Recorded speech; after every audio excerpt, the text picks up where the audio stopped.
and warns Kiev's citizens to flee homes. Welcome back. The details. President Abdel Fattah el-Sisi followed up the executive status of the Olympic cities nationwide on Tuesday. This came during the president's meeting with Prime Minister Mustafa Madbouli, Minister of Planning and Economic Hala El-Said, Minister of Finance Mohammed Maid, Minister of Youth and Sports Ashraf Subhi, and Head of the Financial Affairs Committee of the Armed Forces Ahmed El-Shazli.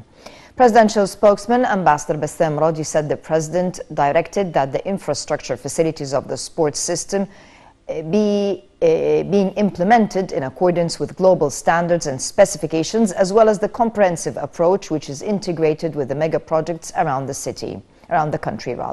The head of state said those facilities would qualify Egypt to possess the capabilities with the specifications of international standards that allow the country to host major international championships in various games. This target can be achieved especially with the integration of modern sports cities system in Egypt in terms of diversity and geographical locations, whether in the new administrative capital or in the north of the Mediterranean coast or the Cairo Stadium Authority in Cairo, in addition to its connection with the infrastructure of the new axes networks, telecommunications, airports, hotels in Egypt. During the meeting, President Sisi reviewed the executive position of the city of the Olympic Games in Burj Al Arab and the geographic environment of the Cairo Institute and its sports facilities. Upon the directives of President Sisi, an Egypt Air flight left for Romanian capital on Tuesday to bring back Egyptian students who arrived from Ukraine.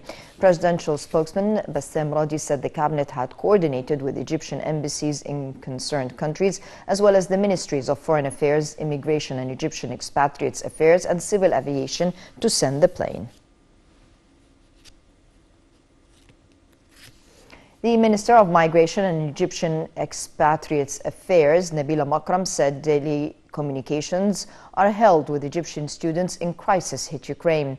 The minister asserted that no deaths were reported among Egyptian nationals in the country, adding that the Egyptian man who was injured after breaking a curfew is now in stable condition in an intensive care unit. She said Hungary is providing access to refugees fleeing from Ukraine on condition they have a valid passport and a stay permit. Makram added that Poland, Romania, Slovakia and Moldova are providing facilities, including accommodation. According to the minister, Egyptians in Ukraine should commit to curfew regulations and urge students who are fleeing eastern and central Ukraine to stick to embassy instructions.